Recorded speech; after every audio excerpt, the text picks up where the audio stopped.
Hello നമസ്കാരം. എന്തൊക്കെയുണ്ട് വിശേഷം? ഗൾഫിലൊക്കെ ഉള്ളവർക്ക് സ്കൂൾ തുറന്നു, നാട്ടിലാണ് വെക്കേഷനാണ്, ഓണം വെക്കേഷനാണ്. ഓണം കഴിഞ്ഞു. അപ്പോൾ ഇങ്ങനെ ഇരിക്കുന്ന സമയത്തൊക്കെ ഉണ്ടാക്കാൻ പറ്റിയ ഒരു അടിപൊളി സ്നാക്കിന്റെ റെസിപ്പിയാണ് നമ്മളെ മൈസൂർ ബോണ്ട. പല ടൈപ്പിലുള്ള മൈസൂർ ബോണ്ട ഉണ്ട്.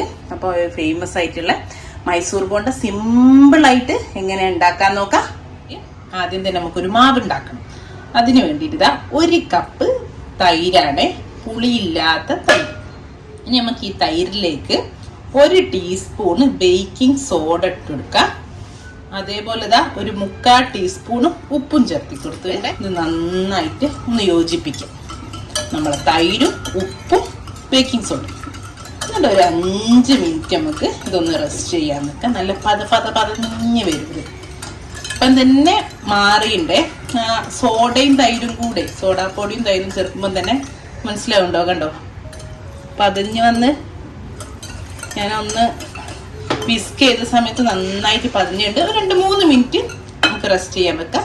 എന്നിട്ട് ഇതിലേക്ക് പൊടി ചേർക്കും. ഇതൊക്കെ നല്ല കണ്ടോ നന്നായിട്ട് ഇങ്ങനെ പതായിട്ട് വന്നിട്ടുണ്ട്. ഇനി നമുക്ക് ഇതിലേക്ക് മൈദ ചേർത്തി കൊടുക്കാം. ഇതാ 2 കപ്പ് മൈദ, 1 കപ്പ് തൈരിന് വേണ്ടിയിട്ട് ഇത് ചേർത്തിട്ട് നമുക്ക് നന്നായിട്ടൊന്ന് മിക്സ് ചെയ്യാം.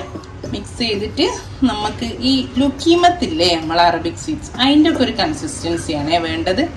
ഒരു രീതിയിൽ നന്നായിട്ട് കൈവച്ചിട്ട് ആവശ്യമുണ്ടെങ്കിൽ വെള്ളവും ചേർത്തിട്ട് കുഴച്ചെടുക്കണേ. ആദ്യം അങ്ങനെ കയ്യിലൊട്ടു, പിന്നെ അങ്ങനെ ചെയ്ത് നല്ല ലൂസായിട്ട് ഒരു കൺസിസ്റ്റൻസിയിലായി വരും. ഒരു 5 മിനിറ്റോളം ആക്കണം. കുറച്ച് വെള്ളം വേണം കേട്ടോ, ഇതുപോലെ കട്ടി ഉണ്ടാവാൻ പാടില്ലേ. അപ്പോൾ ഇതാ ഒരു 2 ടേബിൾ സ്പൂണ് വെള്ളം കൂടെ ചേർത്തുകൊണ്ട് അത് നമ്മൾ ആ തൈര് ഒഴിച്ച പാത്രത്തിലേക്ക് ഞാൻ ഇത്തിരി വെള്ളം ഒഴിച്ചാണേ. അപ്പോൾ കണ്ടോ, ഇതിനി നന്നായിട്ട് കൈകൊണ്ട് ഒരു 5 മിനിറ്റോളം ആക്കി വന്ന ഒരു എലാസ്റ്റിക് പോലെ ആയി വരിക. കയ്യിലിങ്ങനെ ഒട്ടിപ്പിടിച്ച ലൂസ് ബാറ്റർ അല്ലേ, ഇതിങ്ങനെ ഒരേ ചെയ്തെടുത്ത് ഇങ്ങനെ വലിച്ചെടുത്താൽ നമുക്കിങ്ങനെ ഫീൽ ചെയ്ത് തുടങ്ങും. അപ്പം തന്നെ ചെറുതായിട്ട് ഫീൽ ചെയ്ത് തുടങ്ങിയിട്ടുണ്ട്. ഒരു 3-4 മിനിറ്റ് എന്തായാലും ചെയ്യണം. കണ്ടോ, ഒരു 5-6 മിനിറ്റ് ആയിട്ട് അപ്പം നമുക്ക് ഇതാ ഇതുപോലെയുള്ള ഒരു വലിയ ബാറ്റർ കിട്ടും. കണ്ടോ, 5-6 മിനിറ്റ് ശരിക്കും ഇങ്ങനെ ആക്കി വലിച്ച് കുഴച്ചെടുക്കണം കേട്ടോ. അപ്പോഴേ ഒരു ഇതുപോലെ കിട്ടും. അല്ലാണ്ട് ആദ്യം ഇങ്ങനെ ഒട്ടി കളിക്കും. അപ്പോൾ ഇത് തന്നെ നമുക്ക് മിനിമം 1 മണിക്കൂർ ഒന്ന് റെസ്റ്റ് ചെയ്യാൻ വെക്കാം. ഓക്കെ, അപ്പോൾ അതാ 1 മണിക്കൂർ കഴിഞ്ഞ് ഒന്നുകൂടെ നല്ലതായിട്ട് സോഫ്റ്റ് ആയിട്ട് 2 മണിക്കൂറൊക്കെ വെക്കട്ടോ. അപ്പോൾ വെക്കുന്നതിനനുസരിച്ച് നല്ല സോഫ്റ്റ് ആയിട്ട് വരും. 1 ടീസ്പൂണ് നമ്മുടെ ക്യുമിൻ സീഡ്സ്, ചെറിയ ജീരകം ഇട്ട് കൊടുക്കുന്നുണ്ട്. ഞാനിപ്പോൾ ഇത് മാത്രമേ ഇതിലിടുന്നുള്ളൂ. നിങ്ങൾക്ക് വേണമെങ്കിൽ പച്ചമുളക് ചെറുതായിട്ട് അരിഞ്ഞിട്ട്, നമ്മൾ വടയിലൊക്കെ ചേർക്കാറില്ലേ, പച്ചമുളകോ അതുപോലെ ഇഞ്ചി കുഞ്ഞ പീസാക്കി ഇടാം. മല്ലിയില വേണമെങ്കിൽ മല്ലിയില ഇടാം, അങ്ങനെയൊക്കെ ഇടട്ടോ. ഞാനിപ്പം ഈ ജീരകം മാത്രമേ ഇടുന്നുള്ളൂ.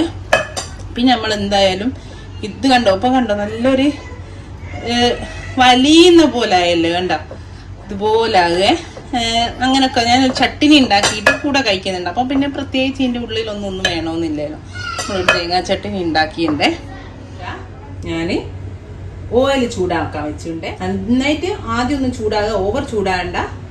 എന്നിട്ട് ഒരു മീഡിയം ഫ്ലെയിമിൽ വെച്ചിട്ട് ഫ്രൈ ചെയ്യാതെ നമ്മൾ ലുക്കീമത്തൊക്കെ ചെയ്ത പോലെ തന്നെ നമ്മൾ വീഡിയോ ചെയ്തില്ലായിരുന്നു, അതേപോലെ തന്നെ പൊരിച്ചെടുക്കുകയാണ് ചെയ്യുന്നത്. അപ്പോൾ എണ്ണ അവിടെ നിന്ന് ചൂടാവും. ഇനിതാ ഞാനൊരു സ്പൂണും വെള്ളവും എടുത്ത് വെച്ചിട്ടുണ്ട്.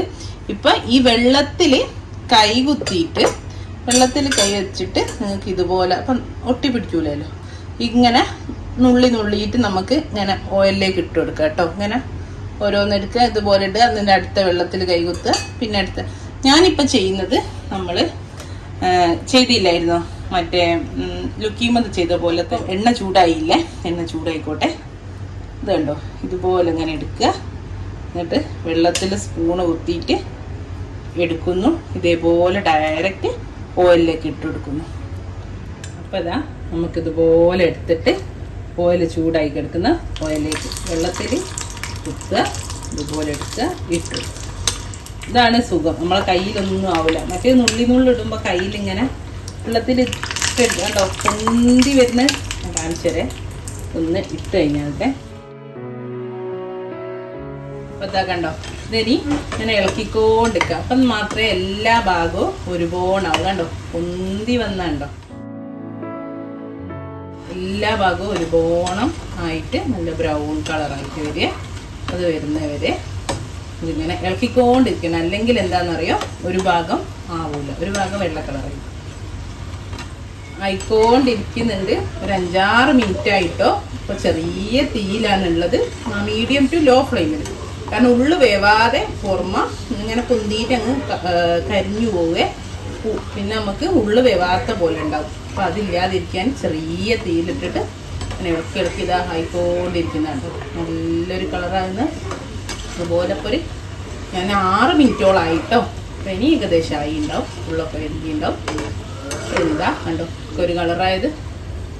നമുക്ക് ഒരു ഓട്ടപാത്രത്തിലേക്ക് കോരി മാറ്റാം. ഓക്കെ, ഇത്രേ ഉള്ളൂ. നമ്മളെ മൈസൂർ ബോണ്ട ഇവിടെ റെഡിയാണ്. ബാക്കിയും കൂടി ഞാൻ പൊരിച്ചെടുക്കട്ടെ. അപ്പൊ കണ്ടല്ലോ, ഇത്രേ ഉള്ളൂ. ഇത്രയും സിമ്പിളാ. കണ്ടോ, ഇത് ഞാനൊരു നമ്മളെ സദാ ചട്നി, തേങ്ങയും പച്ചമുളകും ഒരു ഇത്തിരി ഉപ്പും കുറച്ച് മല്ലിയില ഇട്ടിട്ട് ഒരു ചട്നി അടിച്ചിട്ടുണ്ട്. അതിൻ്റെ കൂടെ കഴിക്കാൻ നല്ല ടേസ്റ്റാണ്. എപ്പോഴെങ്കിലുമൊക്കെ ഒന്ന് ട്രൈ ചെയ്ത് നോക്കാം. മൈദ ആണ് അറിയാം, എന്നാലും എപ്പോഴെങ്കിലും വൈകുന്നേരമൊക്കെ ഒന്ന് പെട്ടെന്ന് നമുക്ക് ഉണ്ടാക്കിയെടുക്കാൻ പറ്റിയ ഒരു നല്ല ടേസ്റ്റി ആയിട്ടുള്ള ബോണ്ടയാണ്. അപ്പം ഇൻഷാ അല്ലാഹ് നല്ലൊരു വീഡിയോ ആയിട്ട് നമുക്ക് വീണ്ടും കാണാം. Thank you.